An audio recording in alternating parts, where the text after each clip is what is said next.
أشهد أن لا إله إلا الله وحده لا شريك له وأشهد أن محمدا عبده ورسوله أما بعد فأعوذ بالله من الشيطان الرجيم بسم الله الرحمن الرحيم الحمد لله رب العالمين الرحمن الرحيم مالك يوم الدين إياك نعبد وإياك نستعين اهدنا الصراط المستقيم صراط الذين أنعمت عليهم غير المغضوب عليهم ولا الضالين.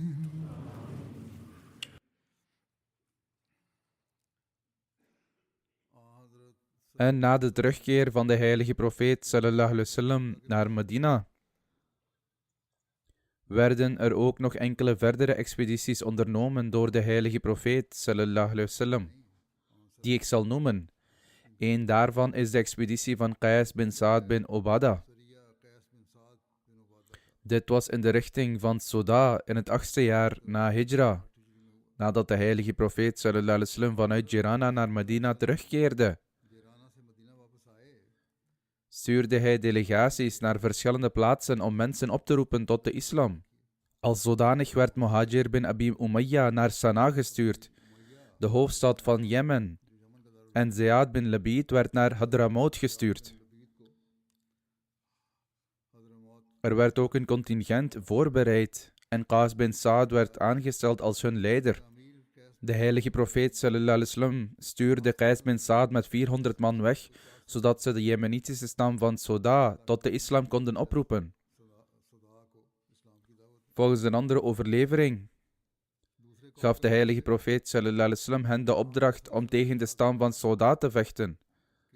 Als deze overlevering juist is, hoewel de eerste overlevering authentieker lijkt, dan zouden de moslims het nieuws hebben ontvangen dat deze stam van plan was de moslims kwaad te doen, waarop de heilige profeet sallallahu alaihi wasallam deze stap zette. Dat wil zeggen, op voorwaarde dat deze overlevering juist en authentiek is. Er staat verder geschreven dat de heilige profeet sallallahu alaihi wasallam een witte vlag voor hen vastbond en hun ook een zwarte banier gaf. Zij sloegen hun kamp op in de vallei van Qana. Qana ligt tussen Medina en Uhud en is een van de 3 bekendste valleien van Medina. Hazrat Qais was de zoon van de leider van de Khazraj-stam, Hazrat Sa'd bin Ubadah. Hazrat Qais bin Sa'd werd gerekend tot de meest nobele metgezellen. Ter gelegenheid van de verovering van Mekka, toen de heilige profeet sallallahu alaihi wasallam de vlag terugnam van Hazrat Sa'd bin Ubadah, gaf hij het aan zijn zoon Qais.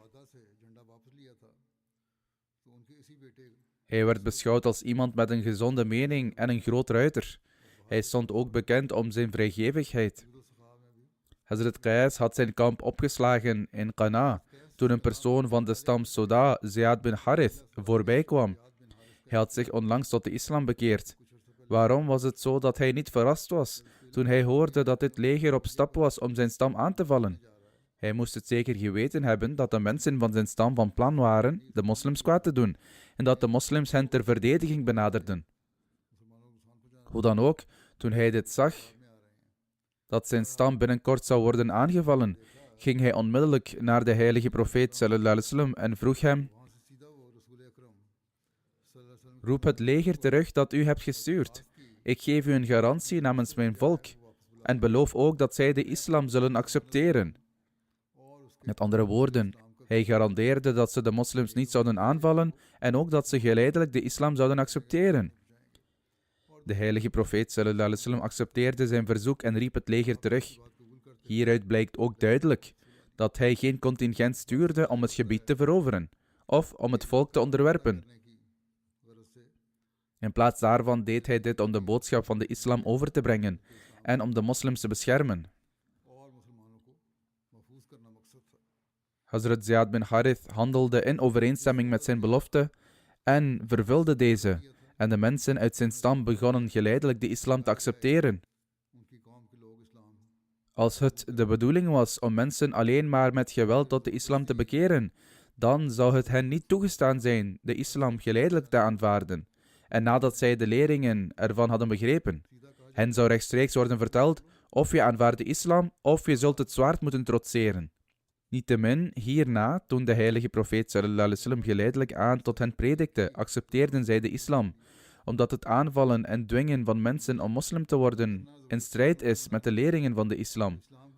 En ook met het voorbeeld van de praktijk van de heilige profeet sallallahu alaihi wasallam. Nadat ze de islam hadden aanvaard, benoemde de heilige profeet sallallahu alaihi wasallam Hazrat Ziyad tot hun leider en gaf hun stam een schriftelijke garantie van bescherming. Een dergelijke beschermingsbrief zou niet nodig zijn geweest als ze allemaal al moslim waren geworden, waaruit blijkt dat sommigen van hen de islam nog niet hadden aanvaard. De expeditie van Hazrat Uyana bin Hisn al-Fazari richting de Banu Tamim is ook vermeld. Deze expeditie vond plaats in de maand Muharram 9 Hijri, onder leiding van Hazrat Uyana bin Hisn. De achtergrond is als volgt. De heilige profeet sallallahu alaihi wasallam had Hazrat Bishr bin Sufyan gestuurd naar een tak van de Khuza'a-stam, de Banu Ka'b, voor het inzamelen van aalmoezen, dat wil zeggen het zakatgeld. Deze mensen leefden tussen de regio Suqya en het land van de Banu Tamim. Op bevel van Hazrat Bishr bin Sufyan werden de rijkdommen van de Khuza'a uit alle gebieden verzameld en naar hem gebracht. De Banu Tamim, die nog geen moslim waren, vonden deze verzameling rijkdom buitensporig en zeiden: waarom neemt hij onrechtmatig onze bezittingen? En ze trokken hun zwaarden.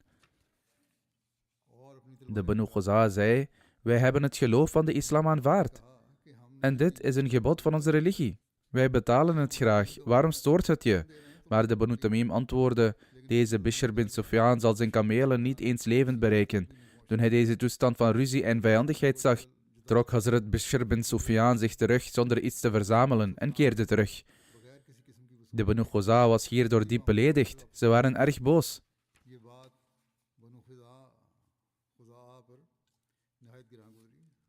Ze vielen de Banu Tamim aan en verdreven hen en zeiden: als jullie geen bloedverwanten van ons waren geweest, zouden jullie steden nooit levend hebben bereikt. Voorzeker, wij zullen nu een beproeving ondergaan van de boodschapper van Allah sallallahu alaihi wasallam. Dat wil zeggen, vanwege wat ze zeiden en waardoor ze stopten met het betalen van de zakat. Maar jij hebt de vertegenwoordiger van de heilige profeet sallallahu alaihi wasallam tegengehouden en hem ervan weerhield onze aalmoezen te innen. Ondertussen bereikte Hazrat Bishr bin Sufyan de heilige profeet sallallahu alaihi wasallam en informeerde hem over de situatie. De heilige profeet sallallahu alaihi wasallam zei: wie zal deze stam een les leren? Hazrat Uyana bin Hisn stond onmiddellijk op en zei: ik ben er klaar voor. De heilige profeet sallallahu alaihi wasallam stuurde hem met een Arabische cavalerie-eenheid van 50 man, waarvan niemand tot de Muhajirin of Ansar behoorde, richting de Banu Tamim. Uyana en zijn metgezellen reisden 's nachts en verborgen zich overdag, totdat ze de woestijn bereikten, waar de Banu Tamim gelegerd waren, en voor hun vee zorgden. Toen de Banu Tamim de naderende troepen zagen, sloegen ze op de vlucht en lieten alles achter. 11 van hun mannen, 11 vrouwen en 30 kinderen werden gevangen genomen en naar Medina gebracht. Op bevel van de heilige profeet sallallahu alaihi wasallam werden de gevangenen vastgehouden in het huis van Hazrat Ramla bint Harith.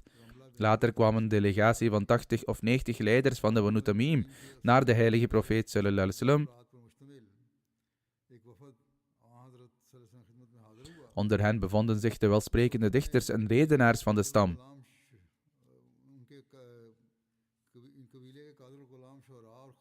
Ze kwamen aan bij de moskee terwijl de mensen wachten totdat de heilige profeet sallallahu alaihi wasallam het Zohr-gebed zou leiden. De leden van de delegatie waren van mening dat het misschien te lang duurde voordat de heilige profeet sallallahu alaihi wasallam naar buiten kwam.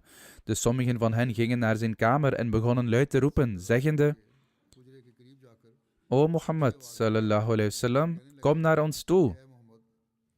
Kom naar buiten. Toen de heilige profeet sallallahu alaihi wasallam naar buiten kwam, begonnen deze mensen met hem te praten. Toen leidde de heilige profeet sallallahu alaihi wasallam het zohrgebed. En nadat hij het gebed had verricht, ging hij in de binnenplaats van de moskee zitten. De leider van de delegatie zei: wij willen met u concurreren in poëzie en proza. Wat betekent dat ze vroegen om met hen te concurreren in spreken en poëzie, om te zien welke redenaars en dichters van welk land, van welke natie het beste waren. Ze zeiden trots dat hun redenaars uitstekend waren, en eveneens hun dichters. De heilige profeet sallallahu alaihi wasallam antwoordde: het doel van mijn komst is niet om deel te nemen aan duellen van spreken en poëzie. Namelijk, ik ben niet gezonden om opschepperig proza en poëzie te verkondigen. Mijn doel is om anderen dichter bij Allah de Almachtige te brengen. Maar omdat jij met die bedoeling gekomen bent, toon dan uw vaardigheid. Als jij dat wilt, dan mag dat. En wij zullen daarop reageren. Vervolgens bracht de delegatie haar spreker, Utarid bin Hajib, naar voren, die een toespraak hield. De heilige profeet sallallahu alaihi wasallam zei tegen Hazrat Thabit bin Qais bin Shammas dat hij moest antwoorden.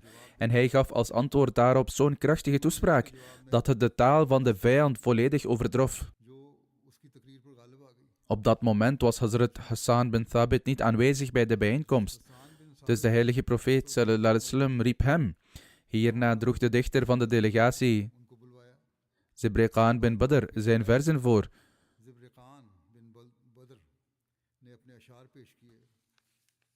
Toen vroeg de heilige profeet sallallahu alaihi wasallam aan Hazrat Hassan bin Thabit om zijn eigen gedichten te presenteren als reactie. En dus stelde Hazrat Hassan een spontaan antwoord op. Toen Hazrat Hassan klaar was, verzamelden de leden van de delegatie zich onder elkaar. En Iqra bin Habis, die met hen meekwam, riep openlijk voor zijn metgezellen uit: hun redenaar heeft onze redenaar overtroffen en hun dichter is veel groter dan onze dichter. Ze hebben ons overtroffen. Toen ze klaar waren, aanvaardde de delegatie de islam. Volgens sommige overleveringen had Hazrat Iqra bin Habis de islam al eerder aanvaard en was nu weer met deze delegatie gekomen. Nadat de mensen van Banu Tamim de islam hadden aanvaard, gaf de heilige profeet sallallahu alaihi wasallam hun gevangenen terug en hij schonk hun ook vele geschenken. Volgens een overlevering gaf hij elk lid van de delegatie 500 dirham. Een van de leden van de delegatie, Utarid bin Hajir, die eerder werd genoemd, gaf de heilige profeet sallallahu alaihi wasallam een mantel als geschenk nadat hij de islam had aanvaard. Deze mantel was hem gegeven door de Khosrows, de Perzische keizer. Er wordt gezegd dat de mantel van zeer fijne zijde was gemaakt en met goud geborduurd was. Toen de metgezellen de schoonheid en de voortreffelijkheid ervan zagen, waren ze erg onder de indruk en begonnen het aan te raken. Toen de heilige profeet sallallahu alaihi wasallam hun verbazing zag, zei hij: ben je zo verbaasd over deze mantel? De mantels van Saad in het paradijs zullen veel zachter en veel beter zijn dan dit. Hazrat Mirza Bashir Ahmed Sahib gaf ook in algemene zin commentaar op dit incident. Hij schreef: na een tijdje, toen bepaalde fijne zijden stoffen als geschenk naar de heilige profeet sallallahu alaihi wasallam werden gestuurd, uitten sommige metgezellen hun verbazing over hun zachtheid en gladheid, omdat ze hen buitengewoon vonden. De heilige profeet sallallahu alaihi wasallam zei: ben je verbaasd over hun zachtheid? Bij God, de mantels van Saad in het paradijs zijn veel zachter en veel beter dan deze. Zijn uitspraak was metaforisch, wat aangeeft hoe groot het comfort was dat Saad in het paradijs had bereikt. In werkelijkheid, zoals vastgesteld door de Koran en de Hadith, de zegeningen van de hemel kunnen niet vergeleken worden met die van deze wereld. Nog kunnen de zegeningen van de hemel letterlijk materieel worden genoemd. De waarheid is dat de woorden die in de Koran en de Hadith worden gebruikt slechts dienen als metaforen en gelijkenissen, wijzend op de voortreffelijkheid van hemelse beloningen. Dan is er de expeditie van Qutba bin Amir die plaatsvond in de maand Safar, in het 9e jaar na de migratie. Qutba bin Amir kreeg het bevel over 20 man en werd door de heilige profeet sallallahu alaihi wasallam naar de Qassam-stam gestuurd. Volgens een overlevering werden ze naar de buitenwijken van Qobala gestuurd op weg naar Jemen. Qobala is een stad gelegen in het land van Tihama. De afstand tussen hier en Mekka bedraagt 8 reisdagen. Ongeveer 250 kilometer. Volgens een andere overlevering werden ze naar de buitenwijken van Bisha gestuurd met de opdracht om de vijand plotseling aan te vallen. Ze hebben waarschijnlijk voor opschudding gezorgd. Onderweg namen ze een man gevangen en ondervroegen hem, maar de man deed alsof hij niet kon spreken. Toen ze bij de stam van de man aankwamen, begon hij plotseling te schreeuwen om zijn stamgenoot te waarschuwen, waarbij de man door zijn bedrog werd gedood. Omdat de vijand zich nu bewust was van hun aanwezigheid, wachten de moslims tot het donker werd om aan te vallen. Er bestond een hevig gevecht, waarbij beide partijen zwaar gewond raakten. De vijandige stam leed veel slachtoffers en Hazrat Qutba nam uiteindelijk kamelen, geiten en vrouwen mee als oorlogsbuit. Na de Khoms te hebben verantwoord, kregen ze ieder 4 kamelen of 40 geiten van de buit. In ieder geval was het te danken aan de gevaarlijke plannen van deze mensen dat de moslims iets moesten doen om hen te stoppen.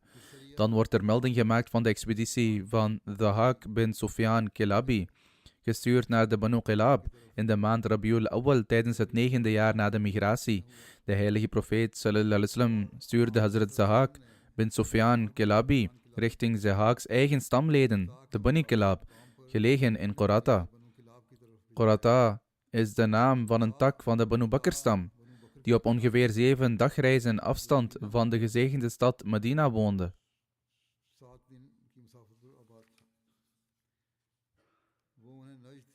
Ze ontmoetten hen in Dhul Jalawa in Najd.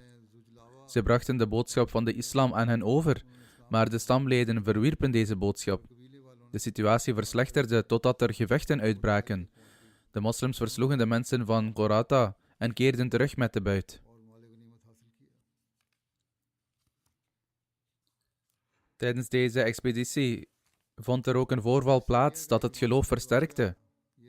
Salma bin Qurt was een ongelovige en een van de leiders onder de vijand, hoewel zijn zoon Asyad bin Salma, die al moslim was geworden, vocht namens de gelovigen in dit leger. Toen de vijand niet opgewassen was tegen de kracht van de moslimaanval en zich begon terug te trekken, onder hen was ook Salma, de vader van Hazrat Asyad. Toen Asyad zijn vader achtervolgde, sprong zijn vader met zijn paard in het water. Asyad achtervolgde zijn vader en nodigde hem opnieuw uit tot de islam, in de hoop dat hij op de een of andere manier gered zou worden van het hellevuur. Maar zijn vader reageerde door hem uit te schelden. Toen de zoon zag dat zijn vader onbewogen bleef in zijn manieren, verwondde hij de pezen van zijn paard, terwijl een andere man kwam en zijn vader doodde.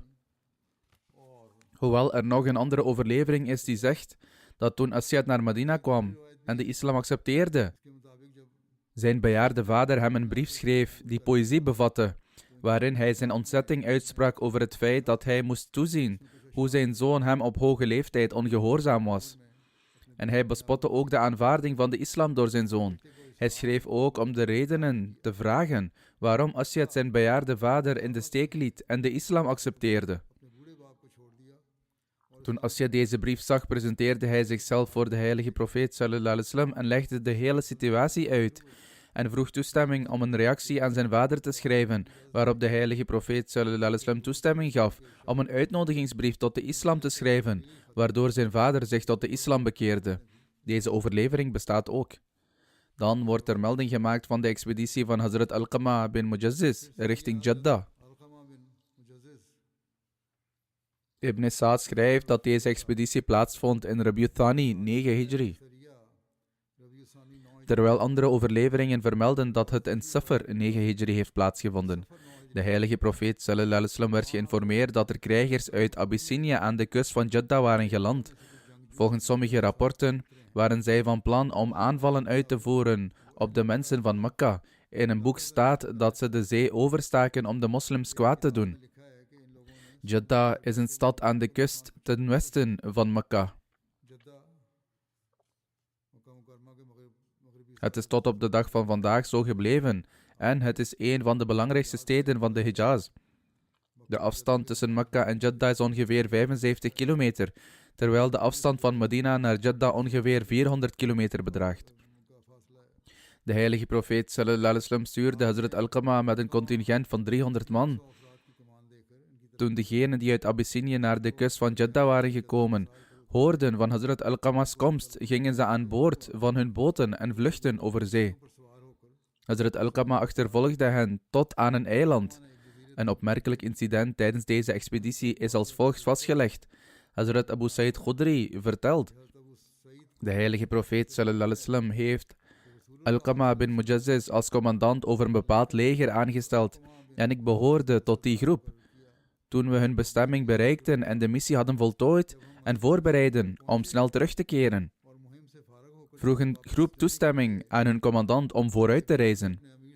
Hij gaf hen verlof, hij gaf hen toestemming en benoemde Abdullah bin Hudafa Sahmi tot hun leider. Deze man had een vrolijk temperament. Terwijl ze verder reisden, hielden ze halt en staken ze een vuur aan om zich te warmen. Er is overgeleverd in Sunan ibn Majah dat Abdullah Sahmi tegen hen zei: heb ik niet het recht op u dat u naar mij luistert en mij gehoorzaamt? Zij antwoordden: inderdaad. Hij zei: zul je dan handelen overeenkomstig elk bevel dat ik je geef? Zij antwoordden: ja. Toen zei hij: ik beveel jullie om jezelf in dit vuur te werpen. Sommigen stonden op, klaar om in het vuur te springen. Toen hij zag dat ze op het punt stonden dit te doen, zei hij: hou op, ik maak een grapje. Toen ze terugkwamen en dit incident aan de heilige profeet sallallahu alaihi wasallam werd gerapporteerd, zei hij: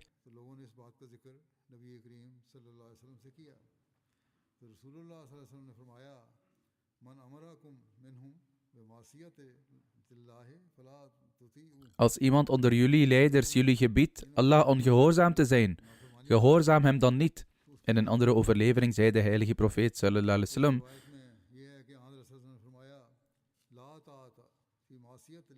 er is geen gehoorzaamheid als het ongehoorzaamheid aan Allah inhoudt.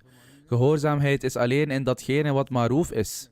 Een andere overlevering stelt dat toen dit incident voor de heilige profeet sallallahu alaihi wasallam werd gebracht, hij ontevreden werd en zei: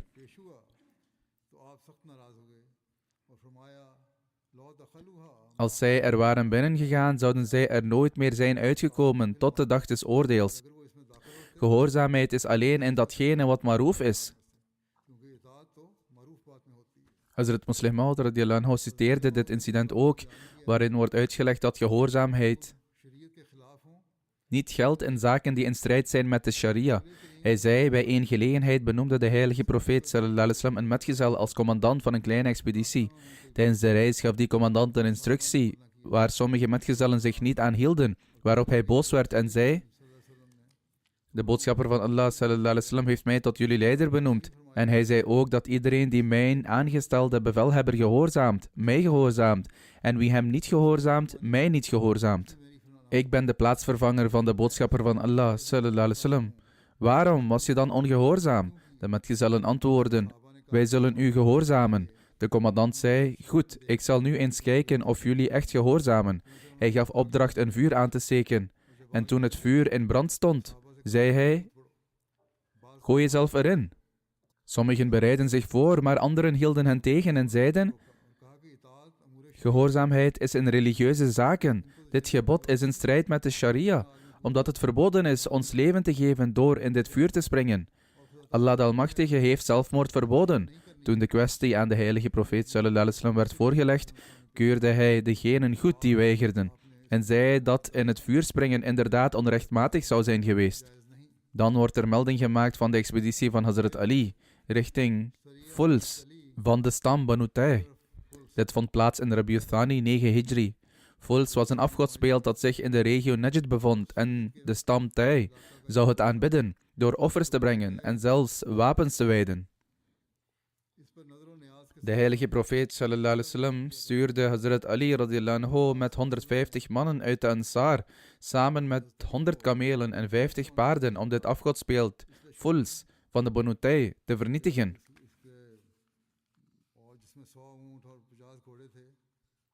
Een onderscheidend kenmerk van deze expeditie was dat afgezien van Hazrat Ali, alle anderen tot de Ansar behoorden.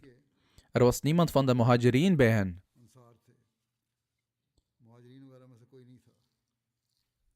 Banu Tay was een beroemde Arabische stam die vlakbij de Levant woonde. Voor deze expeditie gaf de heilige profeet sallallahu alaihi wasallam Hazrat Ali een grote zwarte vlag en een kleinere witte vlag.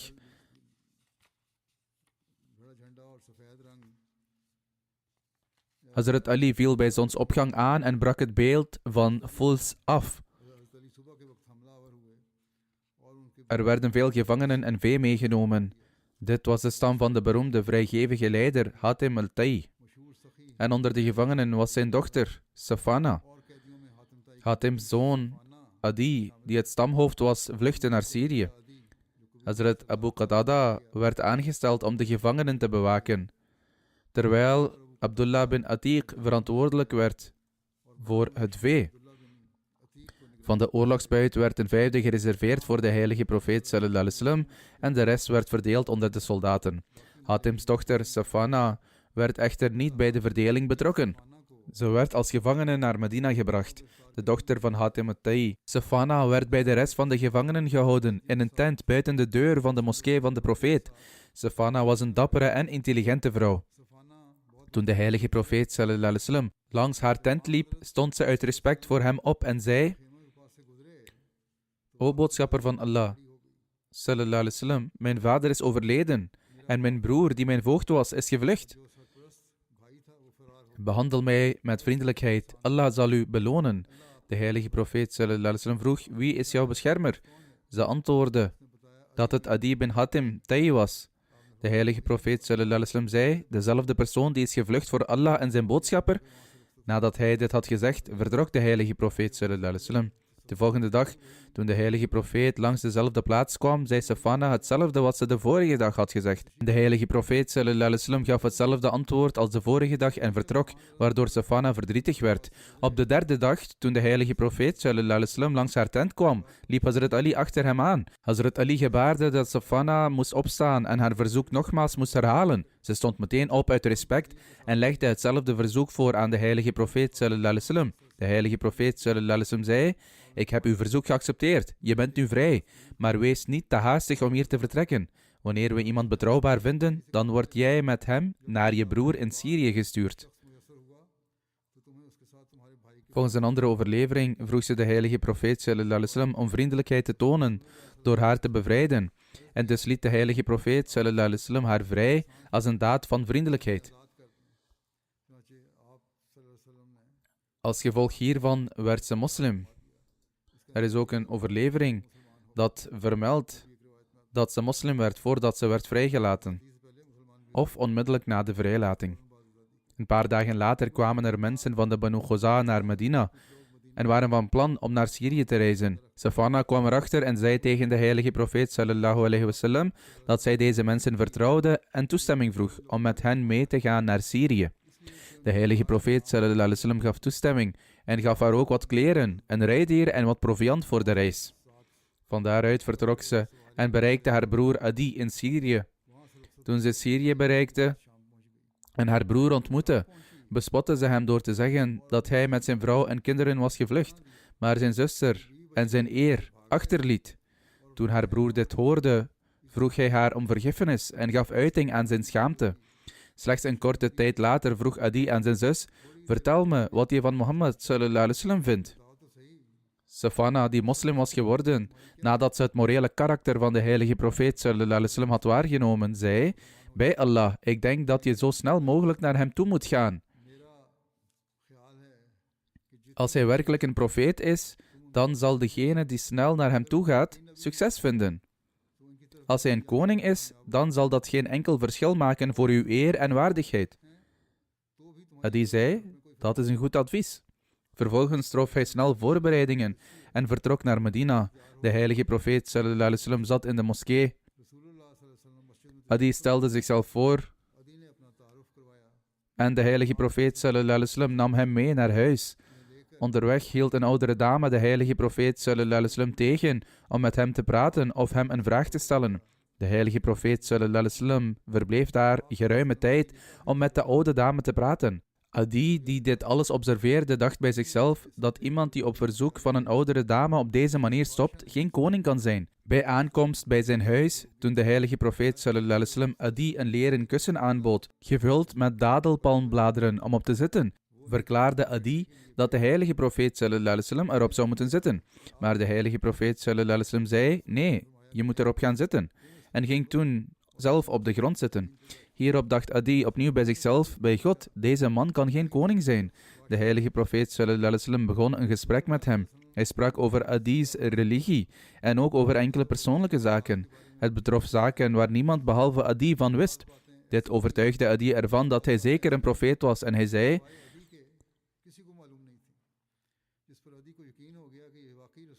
ik ben ervan overtuigd dat u werkelijk een profeet van Allah bent, omdat u op de hoogte bent gesteld van zulke zaken die geheim waren. Hazrat Adi vertelt, de heilige profeet sallallahu alaihi wasallam zei, O Adi, accepteer de islam en je zult beschermd blijven. Ik zei dat ik al een religie aanhang. De heilige profeet sallallahu alaihi wasallam zei, ik weet meer over jouw religie dan jezelf.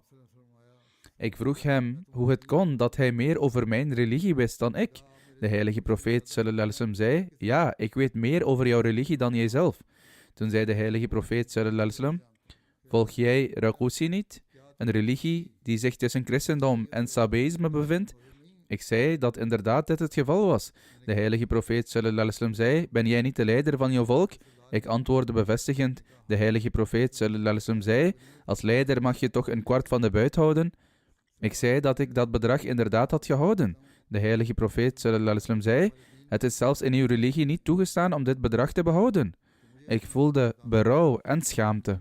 Toen zei de heilige profeet sallallahu alaihi wasallam, O Adi, misschien is het de armoede van de moslims die jou ervan weerhoudt om je bij dit geloof aan te sluiten. Bij God, er zal spoedig een toestroom zijn van zoveel rijkdom, dat er niet genoeg mensen zullen zijn om het op te eisen. Of misschien houdt het grote aantal tegenstanders je tegen.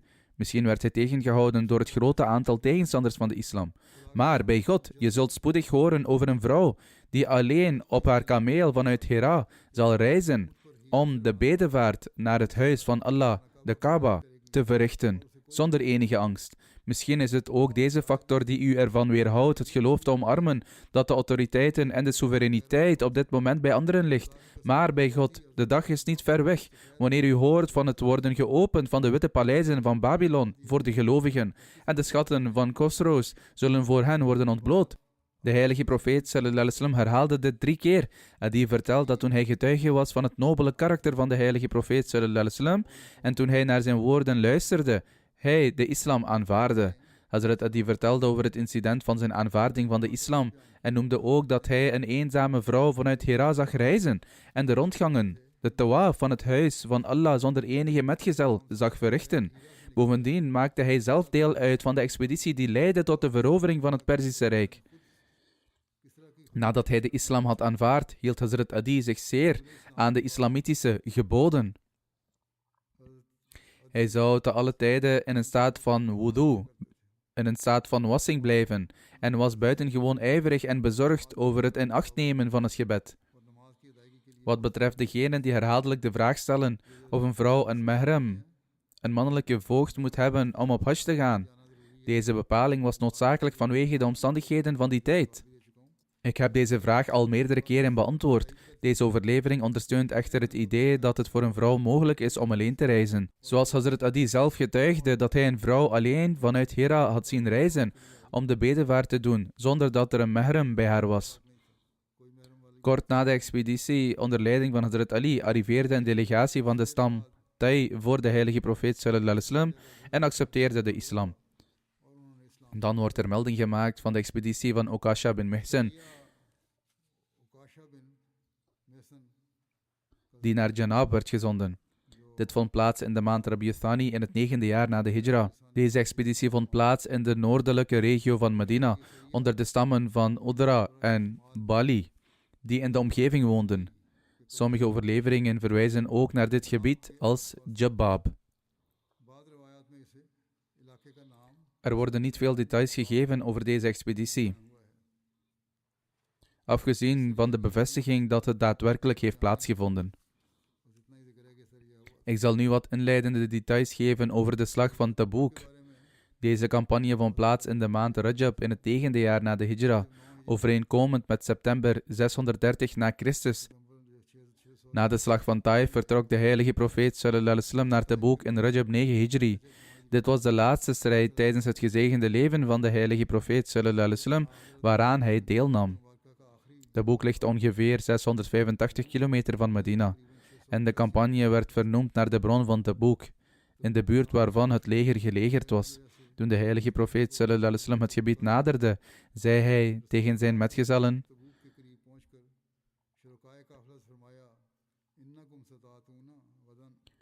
morgen, als God het wil, zul je bij de bron van Taboek aankomen.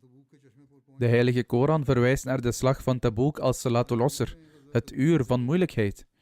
En daarom staat deze campagne ook bekend als Ghazwatul Usr, vanwege de zware ontberingen die de moslims moesten doorstaan.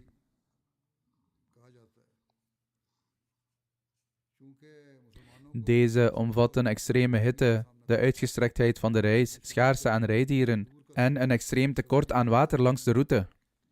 Bovendien waren er onvoldoende financiële middelen om het leger voor te bereiden. Vanwege deze immense beproevingen werd het leger Jaysh al-Usra genoemd, wat leger van moeilijkheid betekent.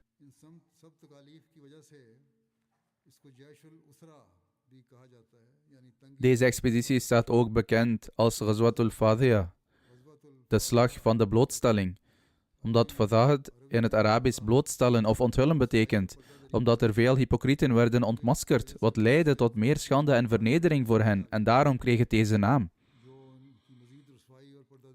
Wat waren de oorzaken, factoren en achtergrond van de slag van Taboek? De mensen van Medina werden voortdurend bedreigd door invasies van buitenaf.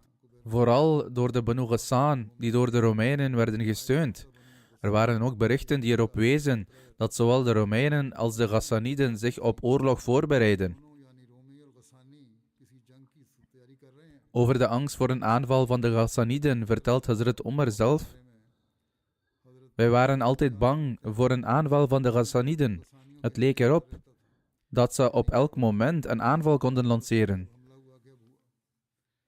De directe aanleiding voor de slag bij Taboek, zoals vermeld in een overlevering, was dat een groep handelaren die vanuit Syrië in Medina was aangekomen met olijfolie, de moslims informeerde dat de Romeinen een enorm leger in Syrië hadden verzameld en dat Heraklius deze soldaten en hun bondgenoten had voorzien met voorzieningen voor een heel jaar. Naast hen sloten zich de stammen van Lacham, Judam, Amila, Ghassan en andere christelijke clans aan en hun voorhoede was tot aan Balqa opgerukt. Balqa was een gebied in Syrië, gelegen tussen Damascus en Wadi al-Qura. Een andere reden die in bepaalde overleveringen wordt genoemd is dat de christelijke Arabieren aan Heraklius schreven, zeggen dat de man die aanspraak maakte op het profeetschap, namelijk Mohammed sallallahu alaihi wasallam, was omgekomen, na'udhu billah, God verhoede. Dat zijn volgelingen hongersnood hadden en dat hun vee was uitgestorven. Ze schreven dat dit het meest geschikte moment was om hen aan te vallen en de dominantie van het christendom te vestigen. Toen Heraklius dit hoorde, stuurde hij zijn generaal met een leger van 40.000 soldaten. De naam van deze generaal was Qubaz of Zannad. Toen de heilige profeet sallallahu alaihi wasallam het nieuws over dit leger ontving, gaf hij opdracht tot de voorbereiding van zijn eigen leger. De onderliggende oorzaak lijkt te zijn geweest dat na de verovering van Mekka en de beslissende nederlaag van de machtige stam van Hawazin in de slag van Hunain, de moslims de overhand hadden gekregen over alle stammen rondom Arabië. Joden, christenen en hypocrieten waren hier getuigen van en begonnen opnieuw samen te spannen. Nadat al hun eerdere pogingen mislukt waren, besloten ze om hulp te zoeken bij de toenmalige supermacht, het Romeinse Rijk, en bedachten dus een gevaarlijk plan.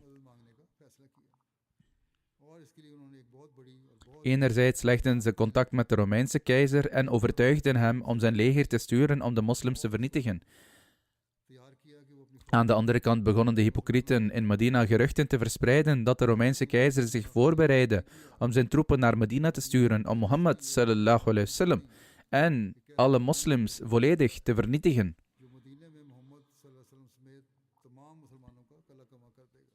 Op deze manier wilden de hypocrieten en andere tegenstanders dat de heilige profeet sallallahu alaihi wasallam zelf naar Syrië zou marcheren om de Romeinen te confronteren. En in beide gevallen, het zij door de ontberingen van de reis of door de strijd tegen de Romeinen, zou zijn ondergang onvermijdelijk zijn. God verhoede. In ieder geval was dit hun wens. De verdere details van dit incident zullen, als God het wil, later worden vermeld. Vandaag hebben terroristen een aanval uitgevoerd in de Masjid Mehdi in Golbazar, Rabwa. En ongeveer 5 tot 6 van onze leden hebben ook verwondingen opgelopen. 2 van hen verkeren in een ernstige toestand en worden geopereerd. Mogen Allah de Almachtige hun toestand verbeteren en ook zijn genade schenken aan de anderen die eveneens gewond zijn geraakt. Mensen die ernstig gewond raakten, kregen schotwonden in de buik. Onze veiligheidsofficier schoot ook een van de terroristen dood, terwijl de ander van de plaats vluchtte. Dat blijkt uit de laatste berichten. Er komen later meer details. Mogen Allah de Almachtige de terroristen snel grijpen. En degenen die de wet overtreden en de tegenstanders van de Jamaat, de regering van Punjab en de minister-president beweren dat ze 100% van de misdaad in Punjab onder controle hebben. En er zijn geen criminelen meer over. De dagelijkse aanvallen op Ahmadis, hen martelen, hen verwonden en hun eigendommen in brand steken worden in hun ogen misschien niet als misdaden beschouwd. Mogen Allah de Almachtige wijsheid schenken aan dergelijke regeringen en snel zijn teken manifesteren ter ondersteuning van de Jamaat.